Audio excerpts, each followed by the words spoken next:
Welcome, Hoosier fans, to this week's edition of Assembly Call Radio, where each week we discuss the most interesting topics in the world of Indiana basketball.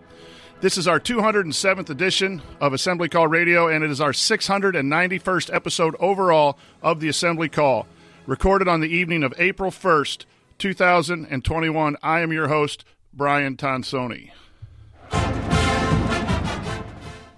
And let's begin this edition of the Assembly Call, how we begin every edition of the Assembly Call, and that is with our Hoosier Proud banner moment. And Indiana is the national champion. When it comes down, Indiana will be champion. Smart takes the shot. The Hoosiers have won the national championship.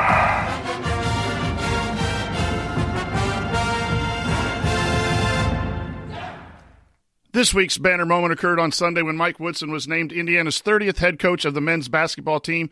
Along with the hiring of Mike Woodson, it was also announced that Thad Matta was being hired as associate AD for men's basketball. There we go, the announcement we've been waiting for ever since the release of Archie Miller. Mike Woodson was formally introduced during a press conference where he made clear his desire to bring Indiana basketball back to its winning ways. There have been many discussions this week about the pros and the cons of the hire, with the truth being that no one really knows how this is going to work out until time passes and we see the product on the court. Early news, it's positive, with the retaining of Kenya Hunter as assistant coach, the return of Parker Stewart from the transfer portal, and two recent recruits recommitting and staying with the Indiana program. We at the Assembly Call would like to welcome Coach Woodson back home, and we wish him nothing but great success in building Indiana basketball back to where it belongs. Andy is off this week. He's keeping his priorities in order by putting his family first during their spring break. But while he hasn't had a chance yet to share his thoughts on the Mike Woodson hire here on our show, he was a guest on Crimson Cast earlier this week, so make sure you get Andy's voice of reason there on that podcast.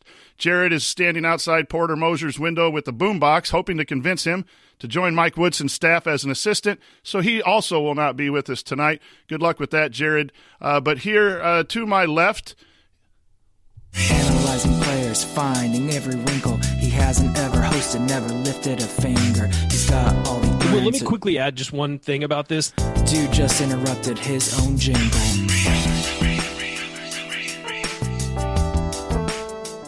Ryan, your last appearance on the Assembly Call was easily the most polarizing segment in the history of this show. What would you like to rant about this week? You're muted there, Ryan. One of the first times in show history that you were muted and didn't have anything to say. I think somebody did that on purpose. I really do. I think they're trying to prevent me from talking. No, I think you have to understand where I have been coming from in this. And it's not that I'm not rooting for Mike Woodson and don't want him to be successful, and I'm not just absolutely praying. Guys, I'm praying for him to be successful. You know how hard it is to do these post-game shows after a loss? I want as many wins as possible. Whoever is coaching, I want that. I think in the initial blush of the hiring, I had some skepticism about it because Mike Woodson's 63 and he's never built a college program. And we've seen a lot of coaches go from the NBA to college and not be successful. There's a laundry list of them we could go into. There have been guys who have been successful as well. My only concern was that he never coached in college and all of that stuff. And as the week has gone on, and I've said repeatedly, it doesn't mean I don't think he can win and I don't think he'll be successful here. It's just I have some skepticism about certain aspects of the job and whether he can do it. But what I will say is, the more this week has gone on and the more some things have happened, I felt better about it. Certainly with the Thad Matta addition, I think is brilliant for Indiana.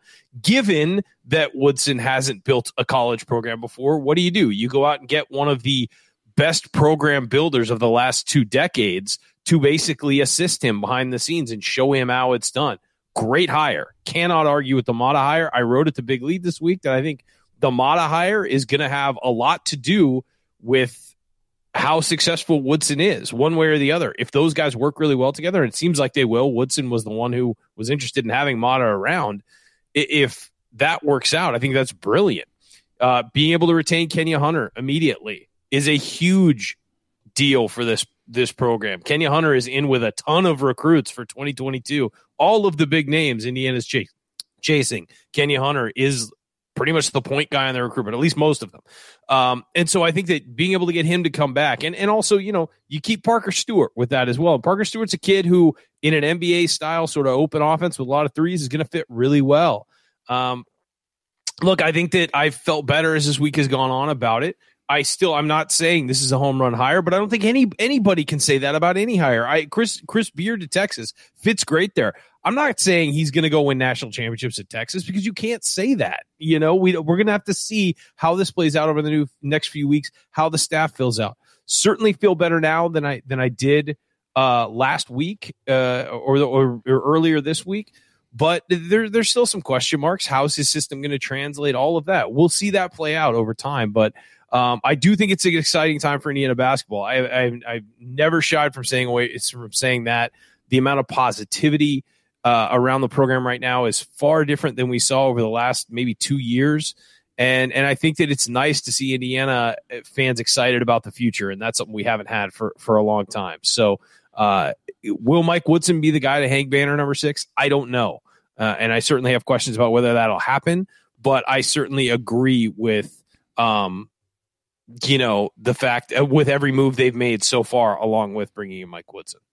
Ryan, I classify this as I feel good about the decision.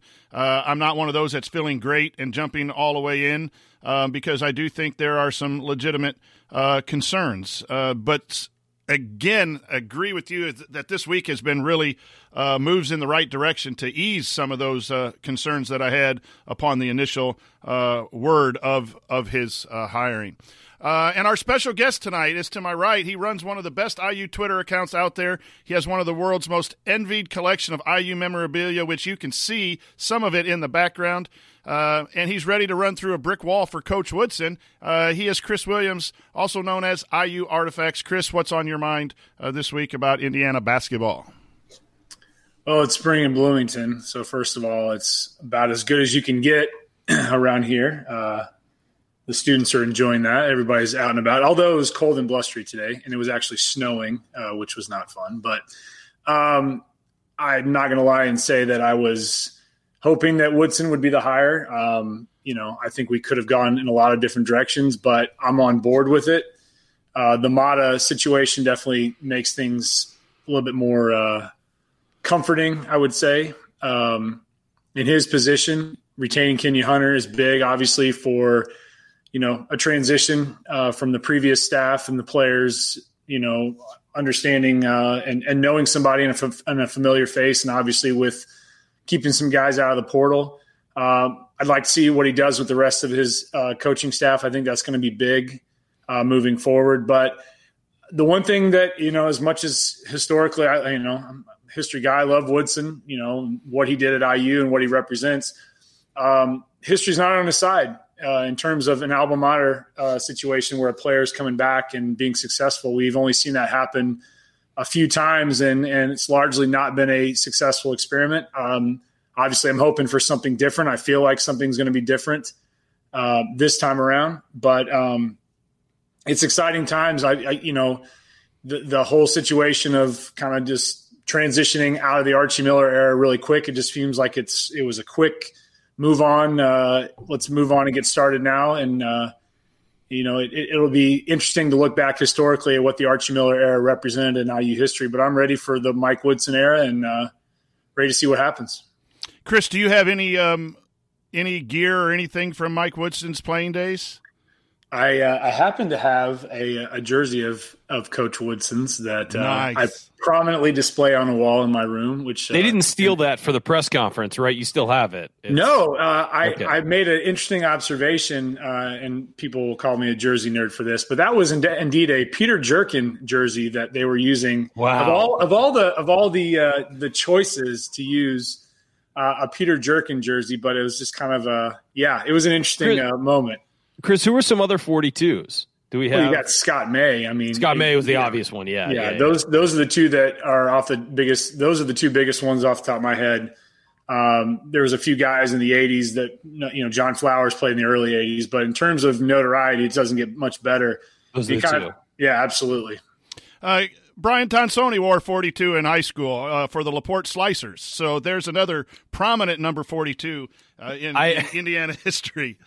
So I was 22, and I was on an AAU team with another guy who was married to 22 and had been on the AAU team 1 week longer than me. So I had to wear 42. So There that's you go. another 42. Hey, it's what we all have in common. So, okay, here's what we're going to cover this week on Assembly Call Radio. Obviously, Hoosier headlines. Our main topic is what might Mike Woodson's first IU team look like style-wise, and then we'll end, as we always do, by answering your questions. All of that coming up on Assembly Call Radio. First, a quick word from our new supporter of the podcast, Playbook Products. If you missed Jared's story about them on this week's episode of the podcast with Mark Titus, Playbook Products makes unique stone and leather coasters as well as mugs that feature diagrams of famous plays in sports history. For Indiana, the featured plays are the Watt shot, Keith Smarsh shot, Kirk Hastings shot, and the final play of the 1976 NCAA championship game that clinched the last undefeated season in college basketball history.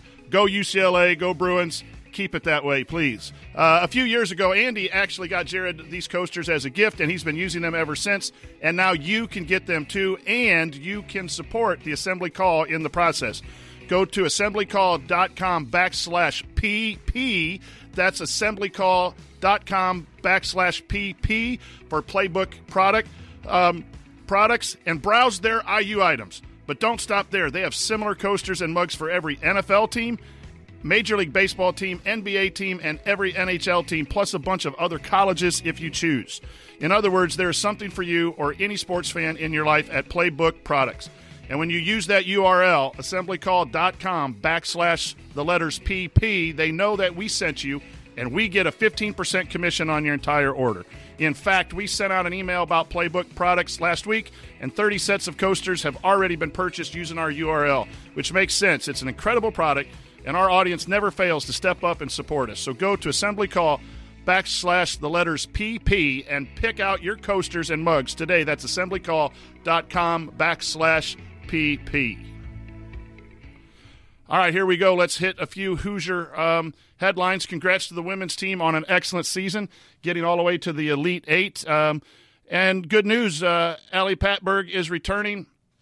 And so it looks like the entire starting lineup may be back for our IU women's basketball team, and that'll be a fun one to watch.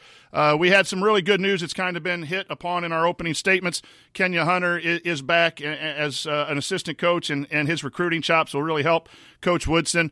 Parker Stewart, who came to Indiana because of a relationship with Kenya Hunter, has now removed himself from the transfer portal and will be staying and playing his first game next November for the Indiana Hoosiers. Recruits C.J. Gunn, who will be here in a couple of years, and Logan Duncombe, who will be here next year, also recommitted after having conversations with Coach Woodson. And then the one transfer out that we know is Al Durham, fifth-year seniors, decided to take his talents to Providence. And so we wish Al a lot of luck there in his final year in college basketball. And then our hope is out for those UCLA Bruins to stop Gonzaga. It seems like a long shot because Gonzaga's playing really well. You know, we hope Coach Lewis and Coach Cronin out there can find a way to defeat Gonzaga so it can keep the Indiana streak, undefeated streak, headed in the right direction. Chris, any thoughts on some of the – let's focus on the guys, the news we had this week. I know Ryan has mentioned some of it, and you did as well. Your thoughts on some of the news that we heard this week and why it's so important in this first week of the new regime? Keeping Kenya Hunter, I think, was a no-brainer, not only from a personnel standpoint to relate to the players that we have on staff and nice – transition, but also his ties all over the country are going to be extremely important for Coach Woodson, who's dipping his toes in the college scene and trying to understand the recruiting process that way. So that was big. I'm anxious to see what Parker Stewart's going to do.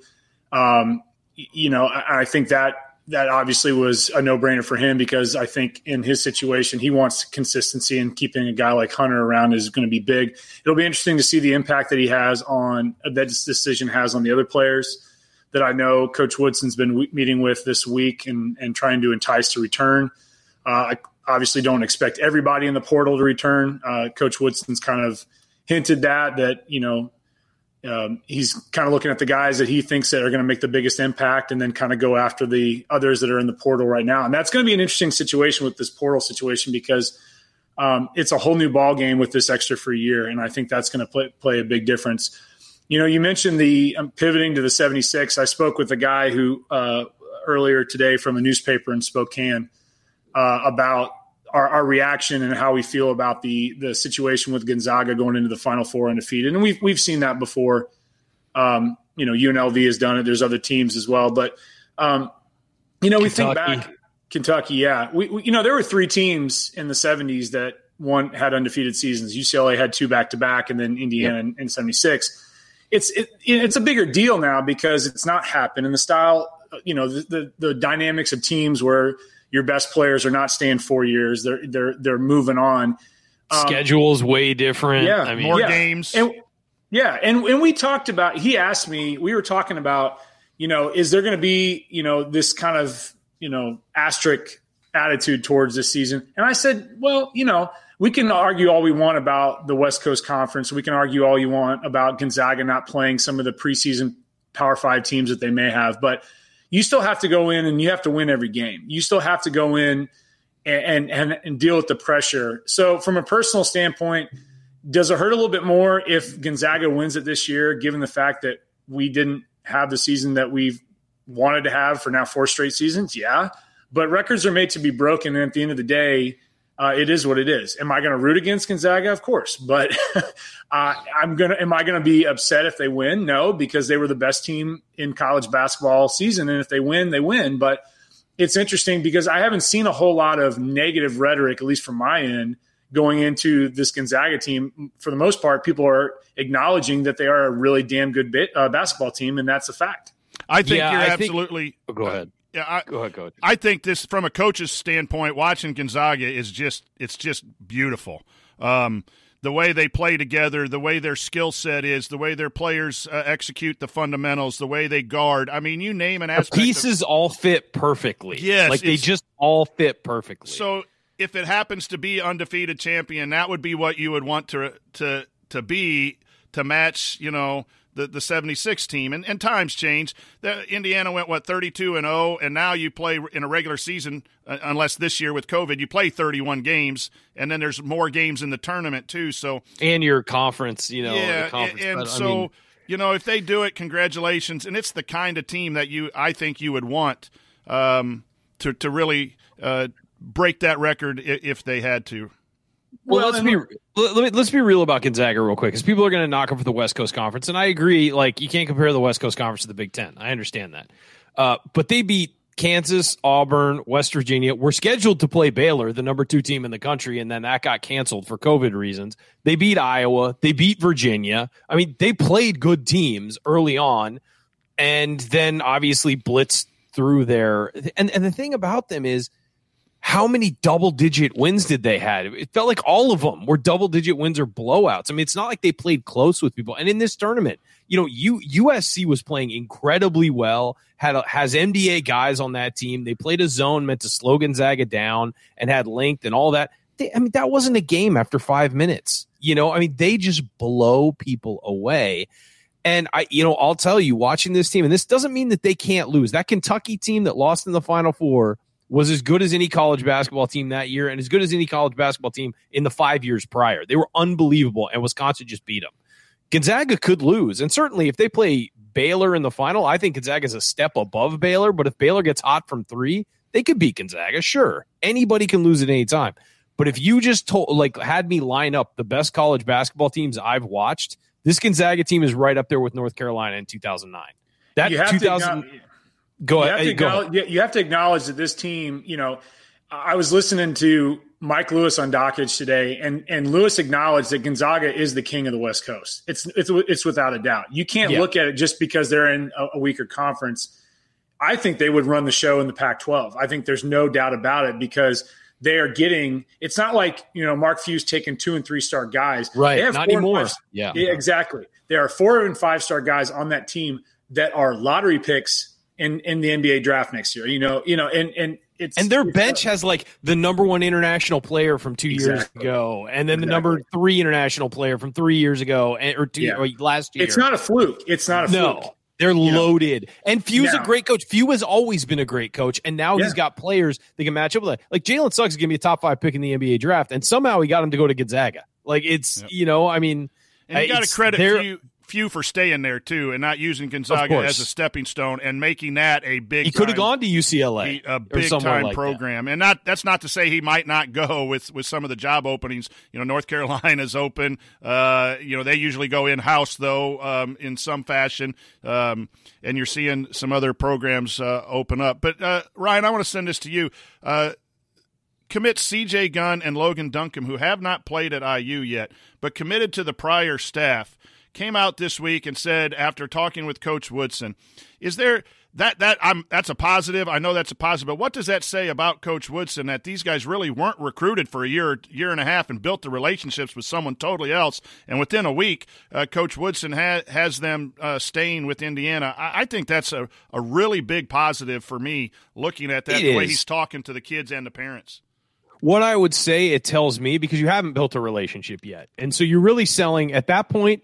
You might sell your system a little bit, but they haven't seen it. It's not like it's not like he's coming from being the head coach of the Knicks, where they could have watched it on TV. And he was been an assistant for the last couple of years. And so what I think it tells me is that Woodson's really good at selling the school. He's really good at selling the university and telling kids, hey, this is a place you want to be. And look, the message to all these kids should be, look, if you come and play at Indiana and it doesn't work out professionally, or you want to go play internationally for a couple of years, you come back, you're getting a job in the state somewhere, because that happens to former IU basketball players. Somebody will hire you in the state if you played at IU. The connections at Indiana are that. They are incredible connections. And so his ability to sell the university as much as his program is going to be enormous, because he's a guy who can say, hey, I went there.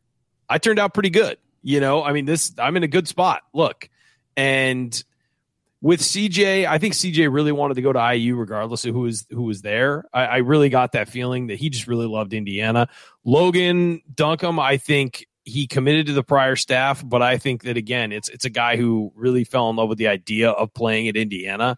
And so I think both guys were looking for a reason to recommit. They were going to have to be kind of forced out to not go. So I don't think it tells us a ton about what it's going to be like with uncommitted recruits, but it's a good sign that he's able to, the guys who are looking for a reason to commit to IU, he's able to secure their commitments. And again, getting Parker Stewart back, some of the other guys who are entering the transfer portal, the word is that, now they're reconsidering maybe leaving. But I mean, we don't know what they're going to decide. They've had a couple weeks where it looked like, hey, leaving looks like a pretty good option, and now they're going to have to be reeled back. So it's not going to be a snap of the fingers, but it does say that, he's selling some vision to people that they're buying.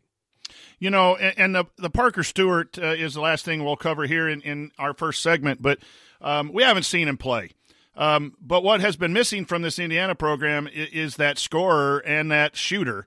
As a freshman in the ACC playing for Pittsburgh, who struggled that year, he was able to average 9.1 points, and I don't have his 3-point percentage from that year, but it was a solid percentage. Then he transferred to be with his dad, and he sat out a year, but then he was the major ball handler, major scorer at UT Martin, and averaged some good amount of points. His 3-point percentage dropped a little bit, but it was volume situation. It was a volume situation. So, and then unfortunately, he lost his dad, and that's what brought him to Indiana and Kenya Hunter. I think this young man's going to be, from a skill standpoint, an excellent addition to Indiana, and we'll have to wait and see to be truthful with that. But what you've seen in his statistics, and then the story too, I think he's going to play with an edge for a variety of reasons, and that always bodes well. Your guys' thoughts? I don't care who wants to take that. Parker Stewart coming back. Chris, we'll go your way first. Yeah, I think if you listen to what Woodson wants to do with the offense, he wants to spread the floor. He wants to have the ability to dump it down and then pass it out. It's essentially what we've been lacking is we've had the post man who can, be the playmaker, but we've seen it for the last 4 years. There's a double and triple team because we can't shoot the ball. So if Woodson is true to his word and wants to bring in shooters, which I would be shocked if he's not, given the fact that he's one of the best shooters in IU history. I mean, he is a shooter, but I don't see why that's not something that's a possibility. Definitely. And I think Stewart brings a lot to the table. Now, will he adjust well to the Big Ten? I hope so. I mean, he had to obviously for his situation, of course, he's not, you're not going to rush somebody like that back in that situation and put him in a position where he's not physically ready to go or emotionally or mentally. But if he can knock down the shots, I think that's a good start to the pieces that we need and to fit the kind of system that Woodson wants to play and be a team that can shoot the ball. I mean, there's no reason we can't lead the team in 3-point percentage like we did under Crean for a couple of seasons. There's no reason that we can't do that and bring in guys that are going to shoot the ball and shoot it well. And play defense. Ryan, your thoughts on the Stewart removing his name from the transfer portal? Yeah, I think it's big because it gives you a scorer and somebody who's scored in a major conference before. Now, do I think he's going to lead the Big Ten in scoring or anything like that? No, but I think it gives you a guy who's a confident scorer, can shoot, maybe go get a bucket. And if you watch his highlights, that's a guy who can go find a shot and go get you a basket. And so I think bringing him, obviously the most important person to bring back right now, other than, we're not considering Trace Jackson-Davis because he's not in the portal, but of the portal guys, it's Armand Franklin. You've got to find a way to bring Armand Franklin back. But without Armand, at least that gives you another guard who can score some and figure it out for you. And he's got some size on the wing as well. So, I think that it's a big piece of news. But getting any of these guys back because of depth issues is going to be a big piece of news. It's late in the game. They're behind the 8 ball with transfers because of the hire and everything like that. So it's just every guy you can get back is going to be big for the program. Okay, coming up on Assembly Call Radio, we're going to assess the little bit that we know, or at least we think we know, about what Mike Woodson's first team in Indiana will look like, and we'll discuss the many question marks that still need answering. So stick with us.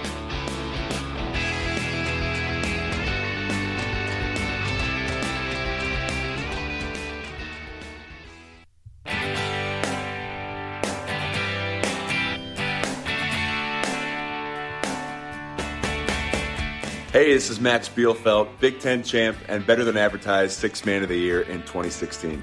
And speaking of better than advertised, join Jared, Andy, Ryan, and Coach on the Assembly Call after every IU basketball game. Go Hoosiers.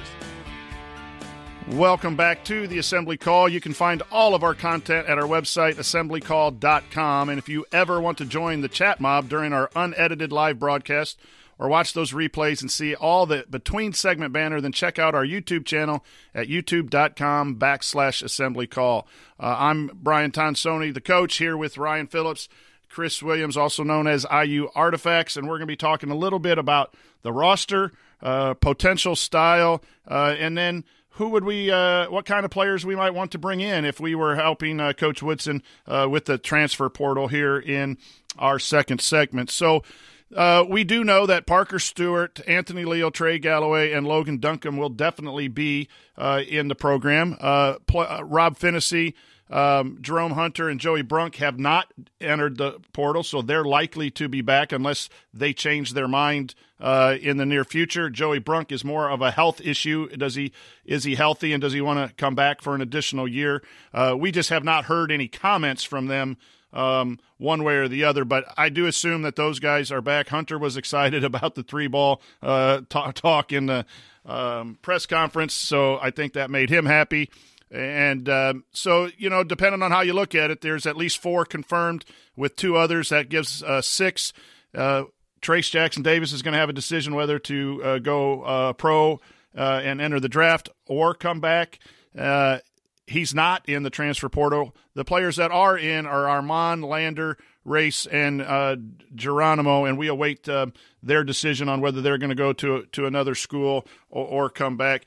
As you see it, Ryan, here, your thoughts on what has happened with the coaching change and players entering the transfer portal, and what our listeners might be able to gauge.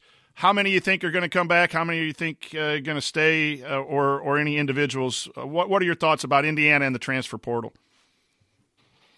Yeah, it's interesting. I mean, Armand Franklin is being, offered by everybody. It seems like everybody sees his potential and is going after him hard. And I know Illinois is, Louisville, rumors that Michigan's reached out, Notre Dame. I mean, they're going after him because he's a good player who made himself a heck of a lot better.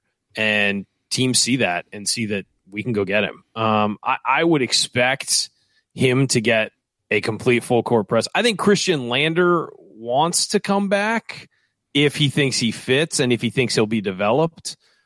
So we'll see. Race, I know the pull of going home is pretty big for him. And, you know, his dad played at Minnesota. They have a lot of ties there. There's a new staff at Minnesota. It wouldn't be like going and playing for Richard Pitino in his final year. I think there's a lot that makes sense there. I've heard Jordan Geronimo's family would really like him to be back on the East Coast. I don't know if that's going to play out or not, but I would say those four guys, I feel like Lander wants to come back from what I've heard.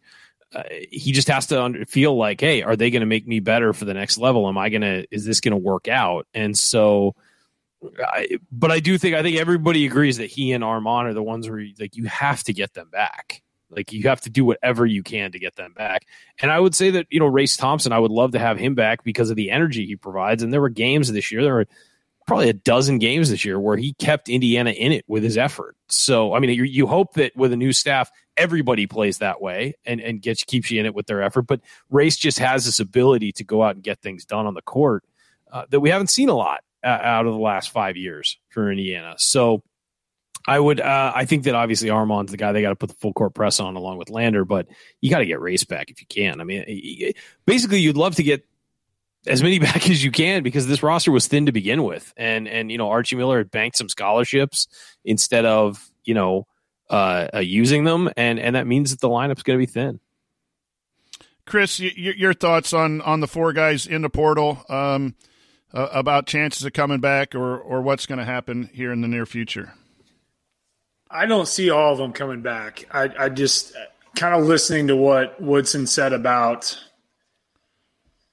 the style of players that are going to fit in what he wants to see. You know, obviously he's made it very clear. He even used the word beg with Trace, which, you know, I think if he can sell Trace on the idea of development, I think that would be huge. But, you know, I would like to see them all back because like Ryan said, we have other scholarships available. We can go in the portal and find other guys that are available. There's a lot of good talent. Now, does a Marcus Carr come from Minnesota? Does a Trey Mitchell come from UMass? I don't know.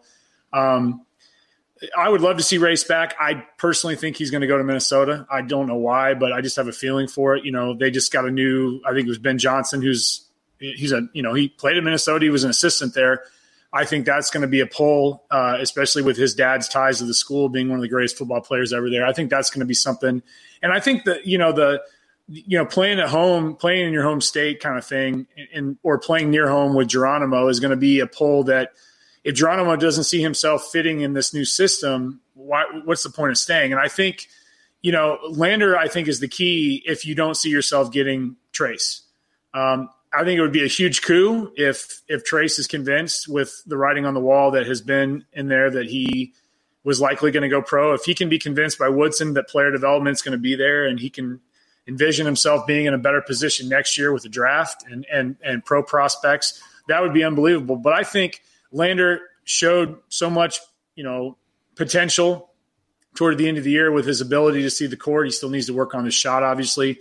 But I think the two biggest is going to be Trace and Lander. I don't want to see Armand transfer either, but I think, again, it's going to come down to, are you going to buy into the system that Coach Woodson's setting out for you? Are you going to buy into what you hear from him in terms of player development? Or are you going to be a situation like with Armand where there are other suitors out there, like, you know, that are going to offer you something a lot better? Because, you know, some of these big-time Big Ten players are hearing from 30, 40, 50 schools. And again, it's just hearing from them. But it's not as if there's not other opportunities available that may be better off. But I would hope that we could get a majority of the guys back, of course. I mean, I don't want us to have to start from scratch. I don't want this to, you know, turn into we're bringing in everybody possibly JUCO and through the transfer route, but it's inevitable that some guys are not going to stay. Yeah, and right now there are, I count 6 guys on the roster, and you bring in 2 or 3 guys out of the portal, you're at 9 for a year until you can get the landscape. That you'd fill it with others too, but that wouldn't be bad if ever, in case everyone would decide. But I think a couple of these guys are going to stay, and I think a couple are going to go.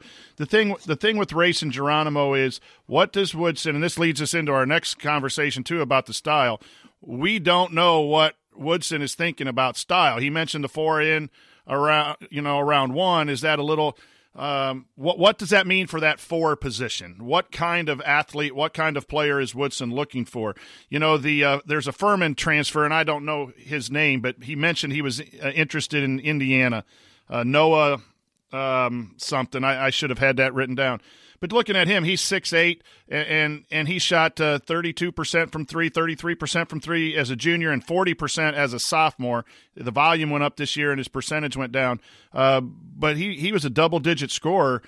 If that's the kind of 4 that you want to stretch it out and shoot the 3, are you going to develop Geronimo and Race to be that kind of player?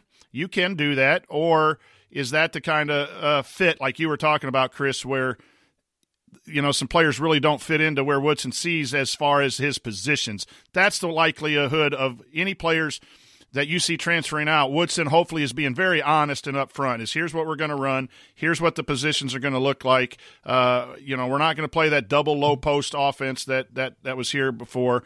And either you're going to be in a backup role or you're going to be asked to do this. And be honest with these kids and give them a shot. Race has been here for 4 years. He had a redshirt year, and then he's been here for 4 years. So he's given Indiana University 4 years. So if he comes back, I love him. I think both he and Armand are those gritty, tough guys that we love, and we really would like to have them in the program. But I can understand if he did want to go after 4 years, and the one for me that I think is just special that I would really hate to see leave is Armand. I just think he could be a closer. He could be a 3-point shooter. We've already seen his ability to defend. It got better as a sophomore. It could get better with the Woodson coaching. I think he has a chance to have a special junior and senior year. And really, he's got 3 years if he needs to. He might develop and be able to go to the next level too. You never know. Armand's the one that I'm really looking for. And then, if I had to go number 2, it probably would be Lander, because point guards are so difficult. And we've seen Rob at times play well and Rob struggle. You're going to need some multiple. If you have 2 and maybe you can develop them, that's great. You could go for your stretch 4 and your wings in the transfer portal. You don't have to worry about bringing in a new point guard. So that's kind of where I'm at on the roster. I think you're going to see more shooting. Hopefully – you'll see more shooting. Good Lord, I hope so. And you'll see Colin Castleton was the guy you were thinking of, Coach, from Furman. Colin Castleton was the guy you were thinking of. Yeah, that doesn't. Is that sound the guy? That doesn't. No, sound familiar. it was. I'm sorry, Noah Gurley. Noah Gurley. Yeah. I'm sorry. That was the guy. That was the Florida guy. Castleton's the guy from Florida. And there's a Noah Locke, a 6'3" guard that someone has mentioned. Indiana has shown some interest in the transfer portal. And I know that's one of our later questions too. There's over 1,200 athletes in the portal, and is that a lot? That seems like a lot. That's a lot. So I'm not really confident in telling you guys, who Indiana's interested in. I'm not sure anyone really knows other than what you hear through social media. So, Ryan, your thoughts on, Mike Woodson didn't say a whole lot in his introductory press conference about what he was going to do style-wise. He kind of just hinted on some topics of shooting the 3, some 4-out, 1-in, but there's so many designs that you can do in coaching offensively. My questions, I want pace. I want a little bit of up-tempo, pass up to the wing. If you're open from 3, shoot it. You see that happening in the NCAA tournament. And defense, I believe he's going to be mostly man-to-man, but he's not going to be opposed to switching it up to a zone, a trap, some switching maybe in order to win games. Your thoughts, Ryan, on kind of what we might be able to say about Mike Woodson's style, our best guess at this point? Well, NBA guys said that relative to other NBA teams, his teams actually played a little slower. Right. And it was a lot of one-on-one stuff because he had Carmelo Anthony, who was kind of – but, that might be because of personnel. I don't know. But they were efficient, but they were a little slower. And so I don't think we're going to get that up-tempo running style.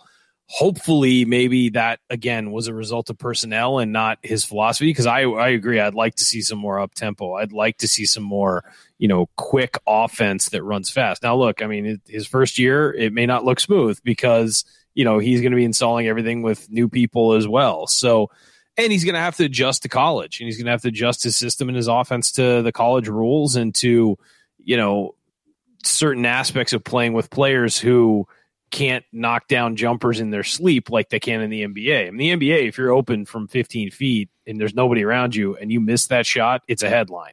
But everybody can shoot from 15 feet in the NBA unguarded. And so, because they do it professionally. Certain things will have to be adjusted. Certain things will have to be worked on, but I think you can expect a more modern offense. Certainly, he's coached under a lot of good coaches. Doc Rivers, Mike D'Antoni offensively is a great head coach.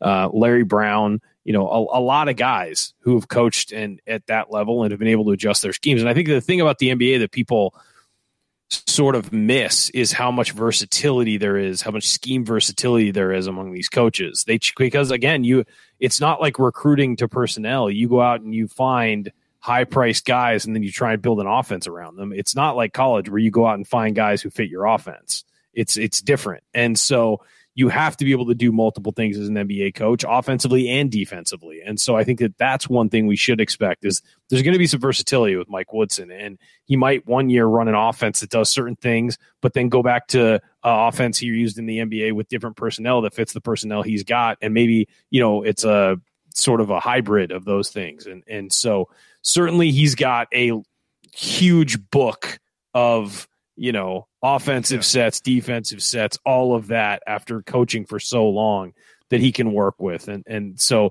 that to me is better than somebody who's never done it before or has never been a head coach and never had to make those calls. So that's probably one area that he's going to be a big benefit.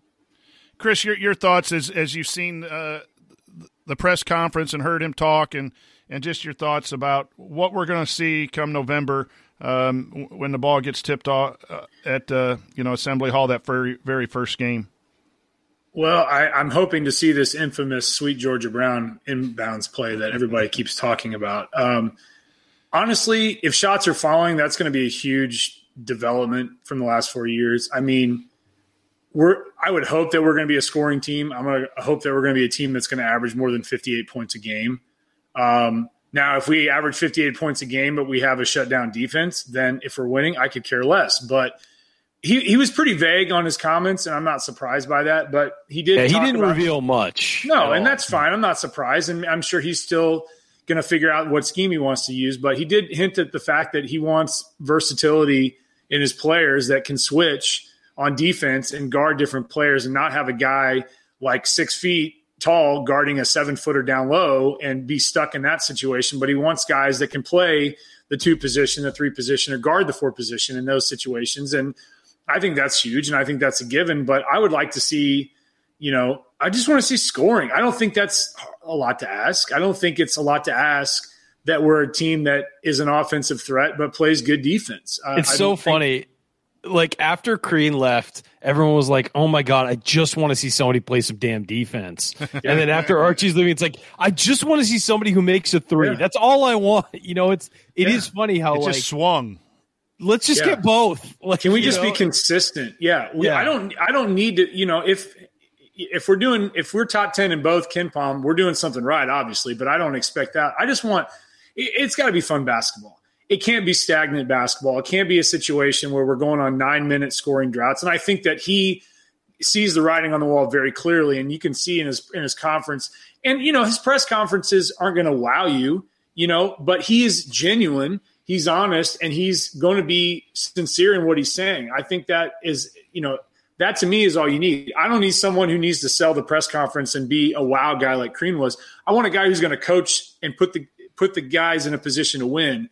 And that's it. And if we win, I don't care what scheme we're using. I don't care how we're doing it. If we're winning, we're winning, I want to go back and see some things, but he was, being praised for being creative on his pick and roll defense with Atlanta, I think, and being an innovator.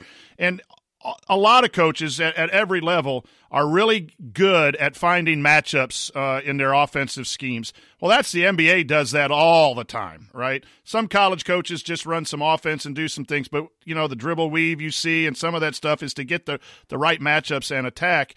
And that's the one thing that's always been impressive to me.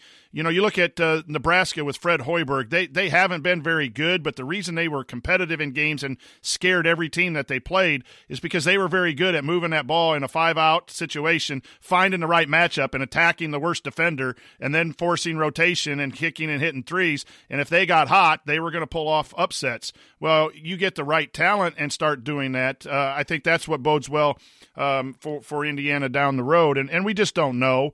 But Ryan, you're right. His playbook is it's incredibly thick because, the pros, they wake up at 8 o'clock and they go to work and they design things for this game and they have then design this for that game. And there's all kinds of situations. That's why, Micah Shrewsbury at Penn State, who was working at Purdue, came from Boston and really did a nice job offensively as an offensive kind of guru up north at Purdue.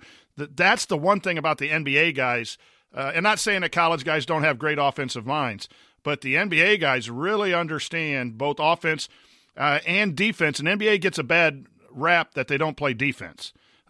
They do play defense in the NBA. It's just that the talent is so good that people just pull up and hit shots. So yeah, the Lakers won a championship last year because of their defense. Right. Let's be honest. They played incredible defense in the bubble. And the team they were playing, the Heat, got to the finals because of their defense. So the X and O's don't worry me so much about Woodson. There's a style that I'd like to see. I'd like to see obviously more three-point shooting and a little more transition. But, Chris, you're absolutely right. Let's win. And it needs a combination of defense and offense, not just a program that was supposedly defensive-oriented like the last 4 years and couldn't score, or, let's score 90 and hope that we hold the other team to, 89 like we had previously. So, we've talked a little bit about the players coming out of the transfer portal. I think we're all in agreement shooting, and that stretch 4 is probably where they're looking at.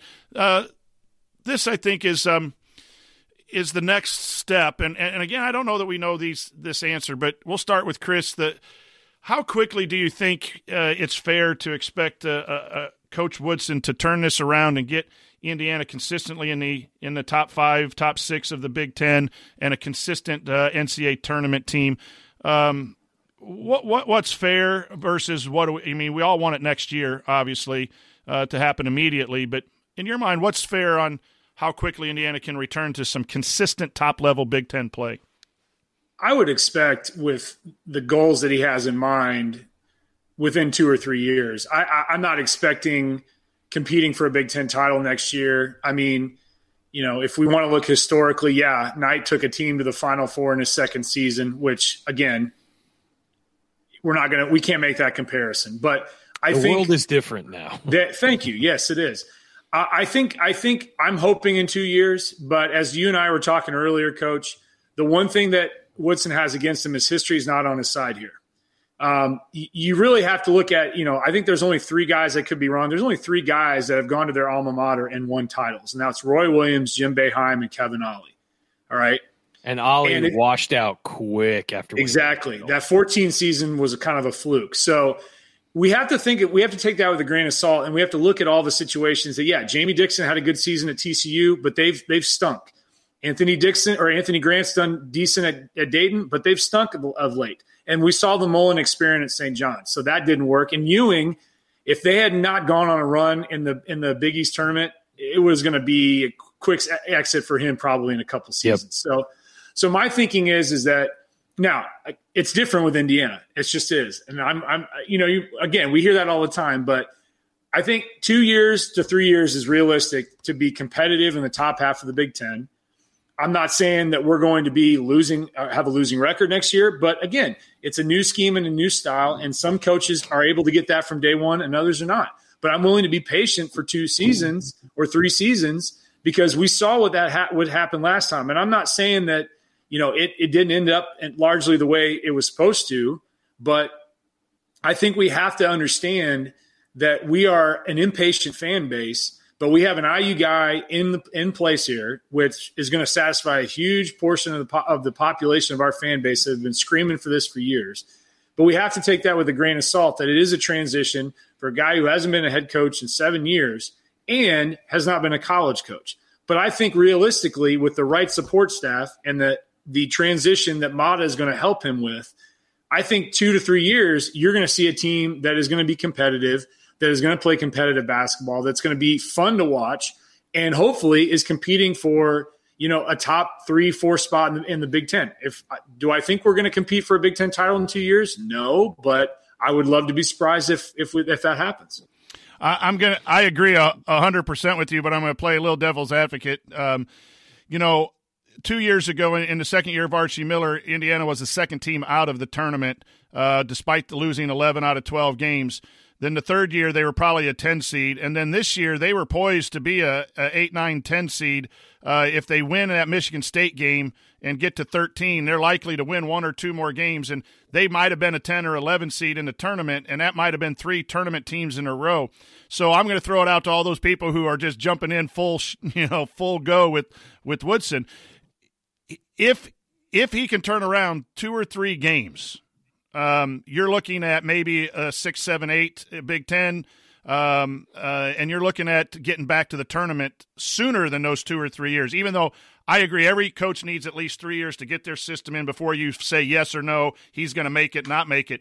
But I don't know. This program seems like it's been derailed, but it is closer to getting those bare minimums is what I'm talking about. The bare minimum is 6, 7, and a couple of tournaments, at least getting in the tournament to get started. And you're how many times shooters? That's all you're missing here. How many times this year did we come on here and be like, well, if they had somebody who could have knocked down 2 threes in this game, right, they would have won. Exactly. And over the last 3 years, it's not rocket science. Yeah, over the last 3 years, if they had 2 guys who could knock down 2 threes a game, they probably win over those 3 years 15 more games. Yep. No joke. I mean, that sounds like a lot, but no joke. That as for when we need to be back and when we'll know if there's progress next year. I mean, we will, because we'll see the offense, we'll see the defense. We know it won't be perfect. We know we'll be, building something, but you should be able to tell. And pretty quickly with Archie Miller, you could tell, well, the defense is going to be different here than it was under Crean. Like you'll see things on the court. It may not be result in wins, but you will see gradual changes that will be like, oh, that guy who was with the other staff looks better, and whether or not there's development things. Because the biggest indictment of the Archie Miller era is not the offense was slow. It's not the defense didn't live up to expectations. It was player development did not exist. Armand Franklin's the only guy who got better, and he got better in an offseason where he wasn't working with the coaches because of COVID. Race. So, yep. Yeah, and Race got much better too. Race, I think, always kind of had that. He just never was healthy. I mean, that redshirt year definitely helped him. Yeah, he became the guy that I think you look at the high school film and say, oh, that's what he's going to be. Now, he got bigger because of Cliff Marshall, but I think that he sort of became what he was supposed to. Al's development was very slow. It happened, but it was very slow. But if you listen to people, they would say that Al was working on his own and to an incredible degree to get where he got. So when you look at the program as a whole, though, year to year, you weren't seeing these big leaps for players often that you see at other Big Ten schools. Yeah. And if you're at this level and you're in this conference, your guys got to be getting better every single year. And so I don't, Ryan, I think that's going to be the biggest signal for me is that guys are getting. The biggest thing you said that I agree with is you can see improvement in style of play and that development year to year. It might not result in wins right away until everyone gets comfortable, and including Coach Woodson and that. But you're going to be able to tell the style of defense, the style of offense, if that has a chance of playing out and winning games. And I think they're going to win a couple games. I don't think they're going to get a Big Ten title in a year or two, but I think they have a chance to make the tournament depending on the roster construction, the kids coming back and the transfer portal. That's where I trust Woodson, Mata, and Hunter, and then whoever else he brings in. I think their goal is to try to be competitive in the Big Ten next year. The Big Ten is losing some players. Illinois, Iowa, Wisconsin, heavy senior and heavy pro losses. Ohio State, Rutgers likely to come back to the pack a little bit, and that's where Indiana can move up and maybe not be the 10th seed, be the 6th, 7th seed. That would be great progress, I think. in year 1, 2 for the Woodson regime. But then it gets to consistency, and the key word is as soon as possible, can you get consistent play on both ends and consistent amounts of wins to get back to where it was like Wisconsin, who's always in the top 4, top 5. That's got to be the goal of getting there as soon as possible. So, all right, coming up on our third segment, we'll answer your questions. And we have a lot of good questions. This will be fun. Stick with us here on the Assembly Call.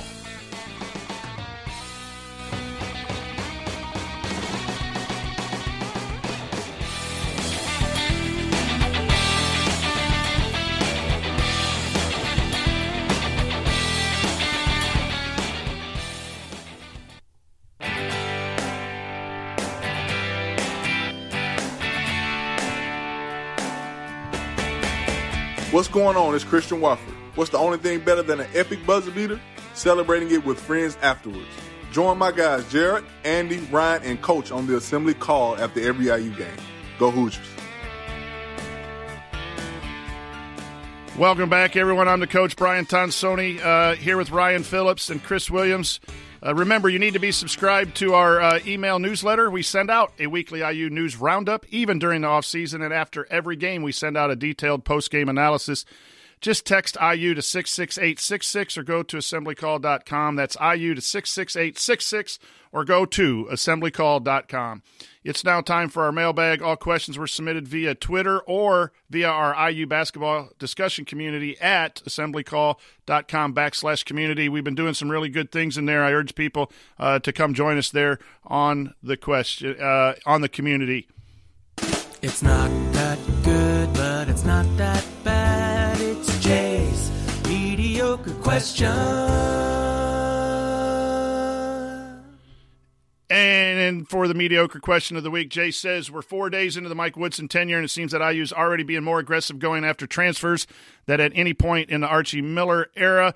Given the success we've seen other programs have with transfers, Michigan, UCLA, Ohio State, Arkansas, why do you think Archie was so hesitant to pursue these players? Ryan, I'll send that to you for your thoughts.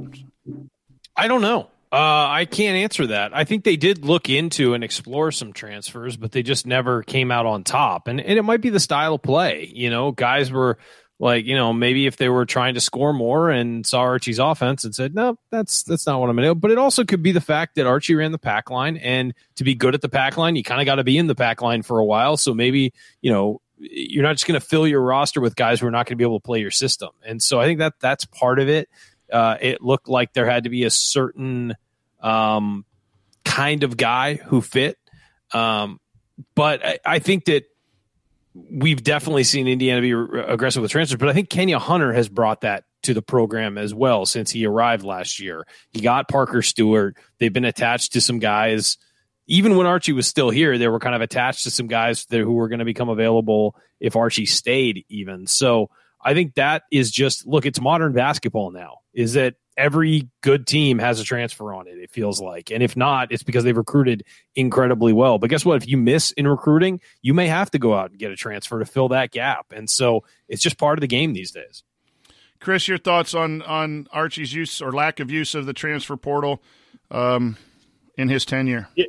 Yeah, it's kind of puzzling. I kind of echoing what Ryan said, but yeah, the defensive scheme that Archie runs is not a thing you learn overnight. It's going to take some time. Obviously, it did take some time, but it was mind-boggling that we weren't creening players by trying to force them out of the program. We couldn't get guys into the program, and we were always stuck with these unused scholarships. So either he was extremely selective with who he wanted, or we weren't getting the pickups that we had hoped for, and to me, could that have changed anything? I don't know. I mean, we can think about it from all different angles, but it's one of those things that is still puzzling that we didn't seem to get the guys in that would fit the system immediately, and maybe that was the key given the schemes that we ran.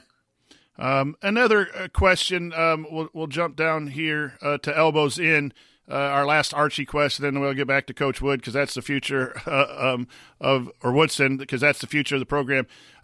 Elbows in ask, as we begin to look forward in the Woodson era and reflect less on what Archie didn't do, I'm curious about past Archie players. Which one Archie Miller era player gets your gold jersey for his effort as an Archie Miller, playing under Archie Miller. Chris, your thoughts on who you think that the best player will be from that era? I would have to look at a Robert Johnson situation just from a scoring standpoint. And he was a fan favorite in this house. So my vote would have to go with Robert Johnson just because I think he's kind of forgotten because of that first season, which a lot of people point out as the year he was supposed to be the lead guy, and it was kind of a bad year. And, and that's ironically one of the seasons we shot the best from behind the arc. Not surprising, but I'd have to go with Robert Johnson. Ryan? Oh, man, that's tough because I have two. Al certainly was the most successful under Archie. If you look at the 1,000-point scorer and what he came from, being a guy who was recruited by somebody else as a low 3-star and wound up being, arguably the most integral offensive player outside of Trace Jackson Davis during Archie's tenure. It's between he and Romeo for me because Romeo was the guy of Archie's. Landing Romeo was the last time everybody at IU was fully on board with Archie Miller's tenure. But I'm going to stick with, I remember that day and there was just joy in the streets in Bloomington and across Hoosier Nation. I mean, I certainly, when he committed, ran outside and ran some circles around the block. I was so excited about it. But I would have to say Al, just because, the numbers he put up in that time and what he dealt with, and still came at it every day with a smile and was one of those guys you really liked. As well as a guy who got things done on the court. He was a 1,000-point scorer. And, how many guys in Indiana history have done that? 53, 52. Yeah, so it's like 50-ish in the history of Indiana basketball. Well, and here's the thing about Al. One of the absolute most genuine, nicest people you'll ever meet. And that was, I'll tell you, from my 9-year-old standpoint, he will forever be his hero. And he was absolutely distraught when I told him that unfortunately Al was going to Providence and not coming back for another year. So my oldest Damon is still recovering from that. So for great me, kid, just a great kid. For me, it's Jawan Morgan. I think the best player was Romeo, but Jawan Morgan, the development from a 7-point per game before Archie got there, and then in 2 years forced to play the 5 when he didn't really want to, and he was a little out of position, and yet played so well, double figures, and then ended up getting some time in the NBA. I think that was the development piece there, similar to Al Durham.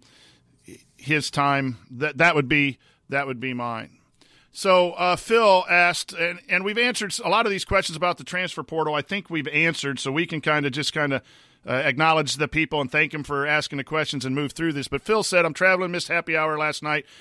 Happy hour in our community. We do have some meetings where we do Zoom meetings and just sit around and talk as fans. Another reason why to give it some consideration to joining the Assembly Call basketball community. But he missed that. And he said he's going to miss tonight's show, but he'll listen back. He goes, what's the status of the remaining players in the transfer portal? We've already talked about that. Who are the candidates coming in? We've kind of talked about that, although we really don't know a lot. Don't know. His third question is, will Michael Lewis be approached by for the assistant position, or will Mike Roberts be retained? I think both of those are under consideration. We don't have anything definitive yet. There have been I could say something. Mike Roberts is not, as of now, expected to be retained. I think Hunter is the one guy from the staff they were retaining, and I think that everybody likes Mike, but I think that it's Woodson's staff. He needs to bring in his guys. Yeah. And as far as Michael Lewis, we don't know. He's currently coaching UCLA. That's essentially what you can say about it. I think that there are certain people who at IU who would certainly love to have him. I don't know any more than that I can say definitively, but he's certainly an attractive candidate. But at the same time, he's having a lot of success at UCLA. So I don't know. He's certainly in a comfortable position at UCLA right now with a good team, and they're going to probably be better next year and even better the year after that. So Mick Cronin's really building something out there. I'll say this about Mike Lewis. When he's been out there, you've kind of watched him from afar, but there was a clip on Twitter when they were celebrating where he went up to Chris Smith, the best player at UCLA who tore his ACL, I believe, or had a season-ending injury, and just gave him a big hug. And that was captured on film while a lot of people were celebrating. And that speaks some volumes. A lot of coaches do that. But there's an assistant coach just gone to the Final Four, and he's making sure that everyone's included. That would be a big get if Indiana were to be able to lure someone like that. I think Calbert Chaney also is someone probably maybe being considered to come back too. And it was mentioned earlier, we want some guys who can go out and recruit.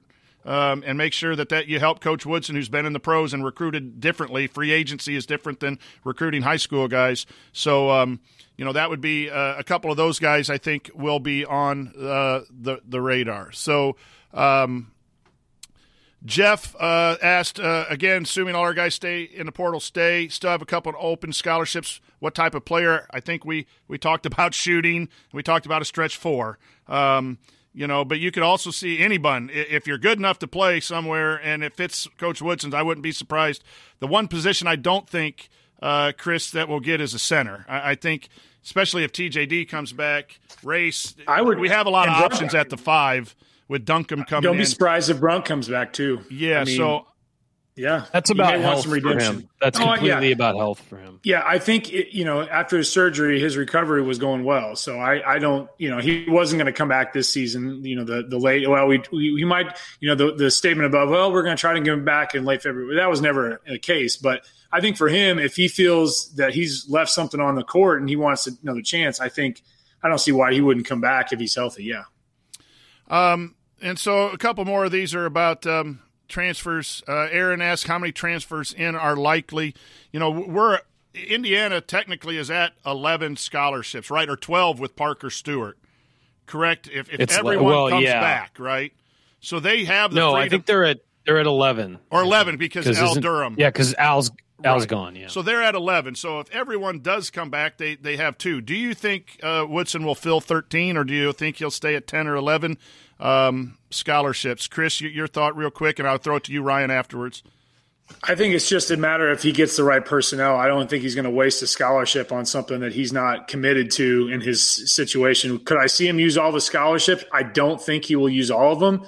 But if he finds the right guys that fit his system, then who knows? But I don't see him leaving too many scholarships on the table, especially what he needs to do to bring in this year. Yeah, I'm unless you're adding somebody who doesn't belong on the team, I'm all for using all your scholarships, because we've seen it with Indiana. When you have depth issues late in the season, it stinks not to be able to go to somebody. So I would say I don't think he'll use them all the first year, but I think it's good practice to have a full roster. And certainly, banking one is an, if you have like a huge recruiting class coming up, banking one certainly makes sense. But I don't think they're going to force them to. He's going to force it and just grab guys. Motto, I don't think Thad Motto will let him do it. You know what I mean? Right. Thad Motto is too smart to waste scholarships on guys. I think that it's going to be I think it's going to be a team effort figuring that all out. Something I don't have the answer for this, but I'm going to be interesting. It's going to be interesting to watch with the transfer portal too. If you fill 13 scholarships, which I always think you should, it might be hard to keep numbers 9, 10, 11, 12, 13 happy. And if the rules stay the same, you're going to have that constant turnover. Does it get harder with the transfer rules of keeping a full roster of 13? Are you better with 11 where you have room? If someone decides they're not happy and leaves, you automatically have room. You don't have to wait for someone to leave. Those are questions where normally I would agree saying fill your rosters, have depth.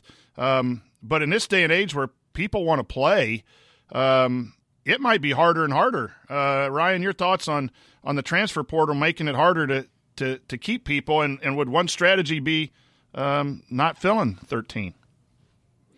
I don't know. I mean, I don't know what they're going to do. Here's the thing about the transfer portal. Every coach hates it.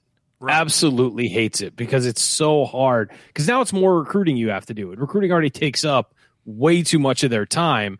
And now you're recruiting your own players just to not enter the transfer portal. And then when they do, you got to recruit them to come back. And then if they leave, or if it looks like they're going to leave, you got to go recruit somebody else to fill that spot. So this isn't guys. And the thing is, it's not guys who are deep on the bench who aren't playing who are transferring. This is key lead guards who are transferring. I mean, it's a different world in college basketball right now. And I understand, I support the idea of if you transfer in conference, you should have to sit out a year, but out of conference, go and play immediately with one transfer.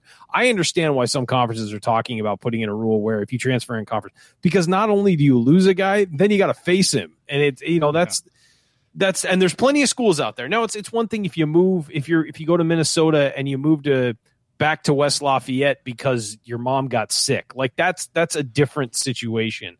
But I do think that if they're going to restrict it at all, I think that will be the restriction. Now, it's one free transfer this year for everybody. And then after that, it looks like it's going to be one transfer. And if you transfer again, you got to sit out a year. Right. It is sort of the direction it's going. I'm not sure if that was actually officially approved, but it looked like that was the way it was going. Yeah. But this year, it's free for all because nobody has to sit out at all for anything. And it's going to be crazy. It's going to be, you're going to have rosters completely remade over the next few weeks and looking completely different than they were. I mean, Adam Miller's in the transfer portal from Illinois, and he was like their next good big player, like big name player. And so if you're Brad Underwood, you're completely scrambling right now to figure out how to, change that. It makes sense they're going after Armand Franklin. It's just, you got to be completely on guard if you're a head coach right now.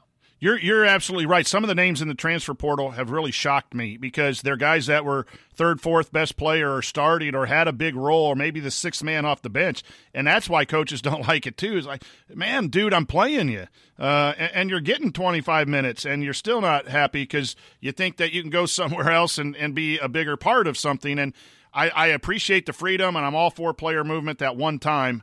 I am too. By the way, so I think it's fair. Coaches can leave with no excuse. And coaches get paid millions of dollars to figure this stuff out. And if they have to work a little harder, we have to work a little bit harder. But, Chris, your thoughts on have we seen the day and age where 13 scholarships might be gone because it's just hard to keep people happy? And it's better to have a 10, 11-man roster and try to manage and not have so many people leave because it's just an optics thing too, when players leave. Yes. The stability piece, you saw what Greg Gard said about, and I think he was a little bit extreme and kind of complaining about trivial stuff and, overcoming adversity and all that. But I think, we're transitioning more toward the rights and privileges for the players, and I think this is a good example of that. And so I think the one thing is going to be, like you said, keeping enough players happy so that they're gonna want to stick around. But I think, it's going to provide a lot of challenges, but I do think there has to be something, and I definitely agree, something in conference is as a definite because, like you said, the coaches want the players on their team. They don't want to see them and have to face them the next season. So I think there's just going to be all kinds of issues, and it's going to be a big adjustment. And I think we all can understand Indiana's going to field a team. It might be a lot of familiar faces. It might be some familiar faces with some new faces. But I think Coach Woodson's going to have a good shot at getting the guys that he wants and molding the players to the style that he wants. That's it. We're done. No more questions. Well, that'll do it for this week's episode of the Assembly Call. If you want to see us do the show live, join us at assemblycall.com on Thursday nights for the live broadcast of our Assembly Call radio recording. Special thanks to Bob Thompson for producing a lot of the music that you hear on the show, and thank you for listening. We'll talk to you again next week or sooner if any news breaks. Until then, take it from me, Yogi Ferrell. Keep your elbows in and your eyes on the rim, and go Hoosiers.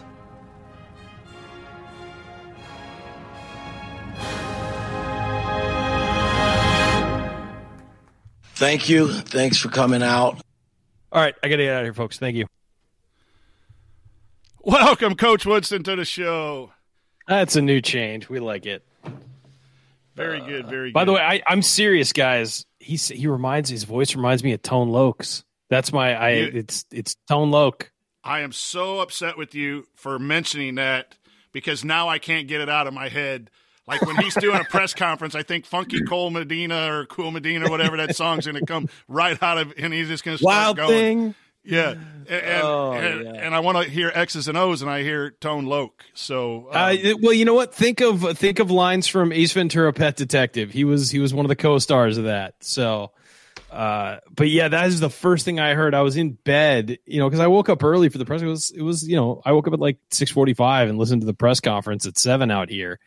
And I was just like laying there and I'm like, is that Tone Loc? Like I didn't, because I'd seen some video of Woodson. I'd seen him in practice, but it's different when you're yelling as to when you're like softly talking into a microphone. So he's going to have that soothing voice after losses, where you're going to be really upset as a fan, and then you tune into his, and he's just going to talk, and you're going, okay, I'll chill out a little bit. No, that's good. That's good. He should be able to recruit, being Tone Loc, and you know. Chris and I got the Coach Woodson hairstyle going. Hey, I will support anybody who is follically challenged. That's right. That's Do you watch Bald Men on Campus? It's a great show. Who is it? It's Billis, and it's Billis's podcast basically, and it's with a couple other guys. They're great. They're hilarious. I have to check that out. Yeah, it's good. When do you guys expect the next set of coaching hires? Time period. I would expect one by midweek, probably next week. And then the third one, I think they can take their time with, because you've got a decent sized staff at that point who can cover some ground and establish some relationships. With just one, it's got to be awful for Kenya right now as Woodson's trying to get caught up. But I think that they'll get another one. I would assume, if I'm guessing, Wednesday next week, or maybe one day either side of that, they'll have their second one. Because the season will be over, but then I would say a third probably by the end of, middle of April. I don't think it'll take, they won't extend this into May because they have so much ground to make up with guys, just because it's a firing and then you've got to, take your time, find the search, whatever, especially in the transfer portal where guys have been in the portal since, February. So I think that's probably what I would guess is midweek next week for another one. And then they'll figure out who they want. They'll zero in on for the third spot. I think they got a pretty good idea probably what they want to do with their second one. And then I would think that their third one, they'll have a range of guys that they'll zero in on. And look, if they miss on the guy and on, one of the guys they've targeted for number 2, they just add who's in that third list.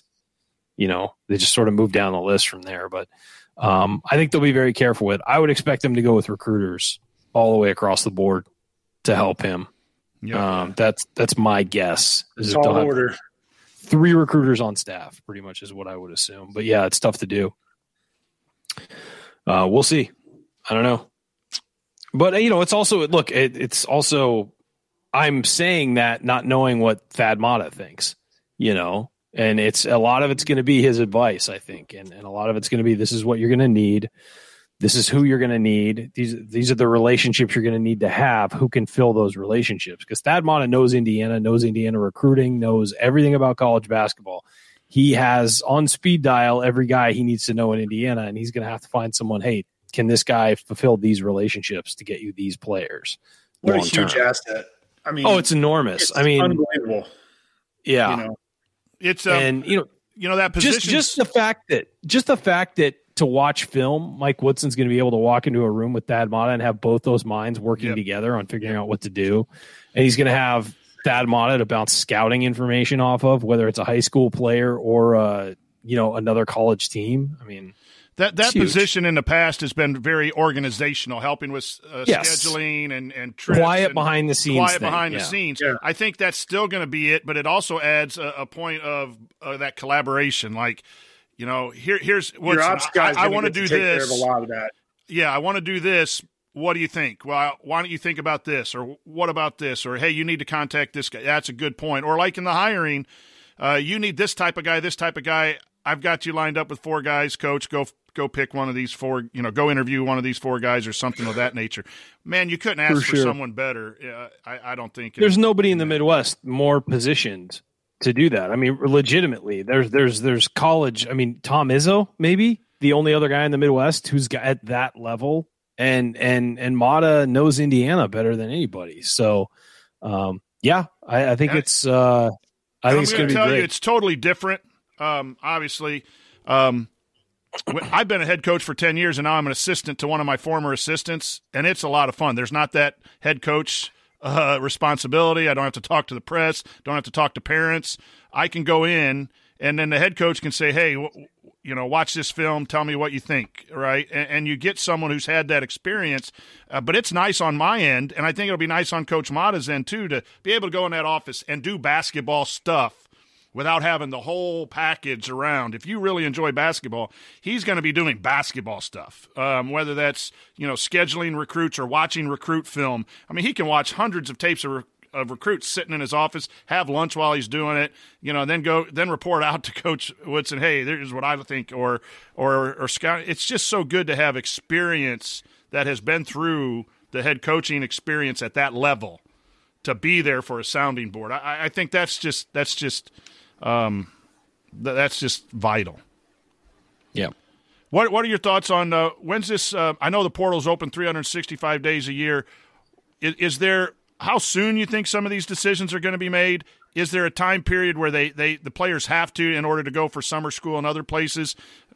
Any thoughts, you guys, on when those decisions are going to come down?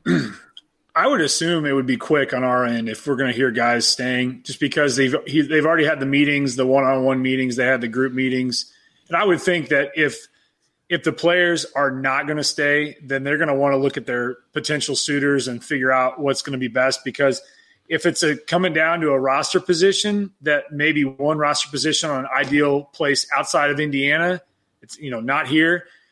That could be if they waste way too much time, I don't know. You got to look at it like a free agent situation in a lot of ways, obviously. But I don't know. Well, yeah, and plus you want to get to your new place. You can learn the system, learn the guys, get ready, start getting on court. I mean, these guys are playing all the time. Yeah, even it's in the already April.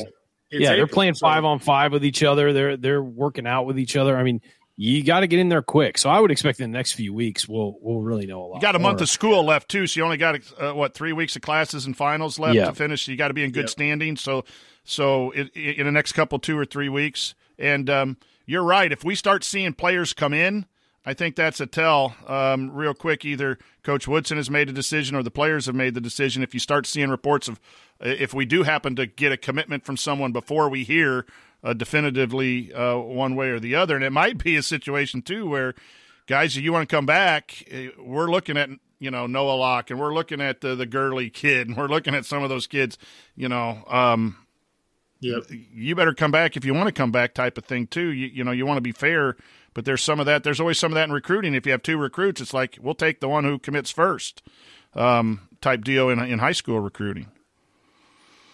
Yep. So, all right, boys. All right. It was a good one. Good job. Thanks for coming on, Chris. As always, we love seeing you. Happy to be here, always. I'm sure you've had a lot of inquiries this week about. Oh, well, the highlight of my day before this was talking to that Spokane news reporter about the 76 team. So how do you get in contact with you? Did somebody direct him through Galen? He talked to Galen. Yeah, there's another guy in their network of.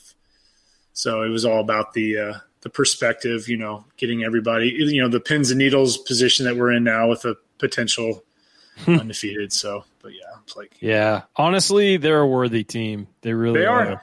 And so you know good. what? It's a record that's going to have to be broken at some point. I know some of us don't want to hear that, but it doesn't change the fact that the 76 team is that. And it doesn't diminish the 76. That's when I was explaining. They went 36-0 in conference play. I mean, top that, that's not going to happen in the Big Ten ever again. So no.